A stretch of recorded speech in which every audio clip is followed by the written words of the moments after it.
This is as real as it gets. DOGE has the left absolutely terrified, and it's easy to see why. Government waste and corruption are being uncovered everywhere, and the establishment, well, it's in shambles. This exact topic recently came up on the Joe Rogan Experience, where Joe laid it all out, exposing how this new agency threatens the bloated bureaucracy that career politicians rely on. And today we're breaking down what was said, why the left is in full panic mode, and how this could spark a revolution that reshapes the way government operates forever. As always, make sure to subscribe and hit the notification bell for more videos just like this. Did you see the Elon protests? They're protesting Elon. They're literally standing out there with signs that say, arrest Elon Musk. Listen, I guarantee it's organized. I guarantee it's organized by the same people that are going to lose a load of money based on all these discoveries at DOGE. There's no way they're not. If you look at what DOGE is uncovering, what they're uncovering with this USAID stuff, a lot of that stuff was organizing through NGOs protests. They organized the attempt at getting Trump impeached. USAID spent $50 million on the lab that invented coronavirus. Right. Yeah, there's a lot of money involved in this not working. The speed at which the left reacted to DOGE's actions was almost suspicious. You'd think cutting government waste was a bipartisan issue, yet right as USAID's questionable spending came out, Democrats sprang into action with protests, political theatric, and over-the-top outrage. Instead of addressing the actual issue, they tried shifting the controversy to privacy concerns and dangerous precedents. Never mind the fact that the agencies being scrutinized were riddled with inefficiencies, or that taxpayers are footing the bill for programs with basically no oversight. No, the real problem, according to them, was that someone finally had the guts to do something about it, which is a point that Joe expanded on. Like, this is the most fascinating thing about this USAID thing to me, is how people on the left are completely ignoring all the rampant, obvious corruption and conflicts of interest in the government funding non-government organizations that in turn fund the government. Yeah. Like, that's so crazy. And anybody that doesn't think that's crazy, it's like, what do you love money influencing everything in your daily life? Don't you think that maybe we have a problem in that we have a huge deficit? And if part of our huge deficit, we're spending billions of dollars every year on Yeah, I mean, that is my issue with people being like, see, it is the like political thing isn't right, which is true. It's important to be accurate, but it's also like, yeah, but there's this money shouldn't be spent this way. No. I get the argument that USAID is part of America's soft power strategy, and it's a tool to maintain influence, strengthen alliances, and push our interests abroad. But the US is bleeding money. The national debt is skyrocketing, inflation is hitting everyday Americans, and a basic infrastructure is crumbling. So maybe it's time to fix our own house before handing out billions to the rest of the world. To add on to that, many of these projects have little accountability, and a World Bank report concluding that, quote, foreign aid has a negative impact on political institutions and democratization, and it weakens checks and balances and other democratic processes in countries becoming independent on foreign aid. In other words, instead of leading to real growth, aid often props up corrupt regimes and harms local development. Not only that, here's the thing, like people like saying like the $10 billion, it's only $10 billion, like that kind of, what about the people in Maui? Yeah. What about, that could have been fixed with $5 billion. The government could have said, we are going to rebuild those people's homes to the exact state and even better than where they were before. It's going to cost us $5 billion. All the money that we're sending over to Ukraine, all the money that we send to Israel, all the money we send to all these different organizations that work with USAID in the tune of billions and billions and billions of dollars. They could have done that.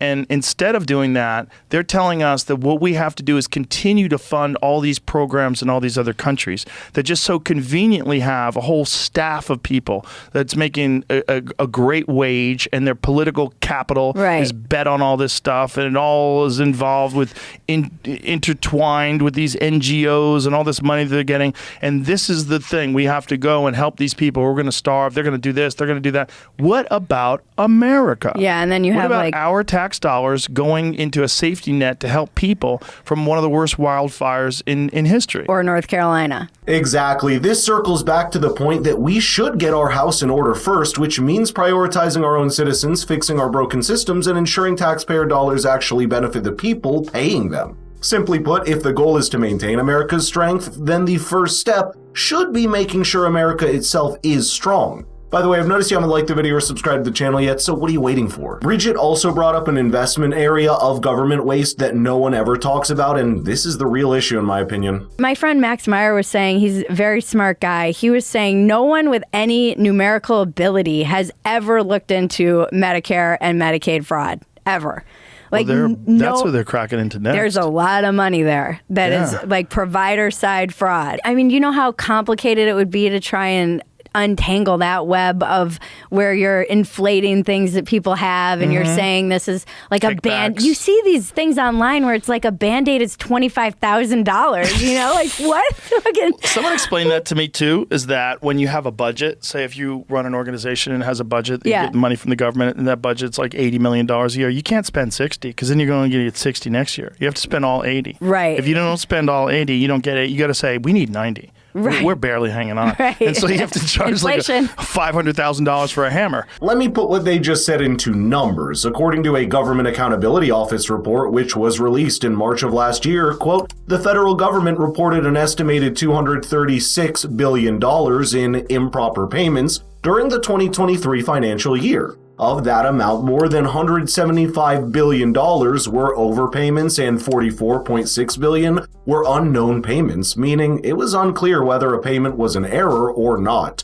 This is the freaking US government we're talking about here. What's even more disgusting is that the same report mentioned over the last 20 fiscal years, the federal government has made an estimated $2.7 trillion in such improper payments. Yeah, that's around 7.5% of our current national debt. Bridget also talked about feeling real change after Donald Trump's second term started, and she made some valid points. I do feel like for the first time ever, there is an actual transfer of power. Like every single election through my lifetime, there's been all the normal fighting between the two parties, and then the election happens and one party wins and then nothing changes. Yeah. And you just keep sliding and sliding and sliding and sliding, and everybody says they're going to do something and no one does anything. And then you have Elon come in like a wrecking ball, and a very motivated and Trump who seems organized this time, and they actually feel like they're making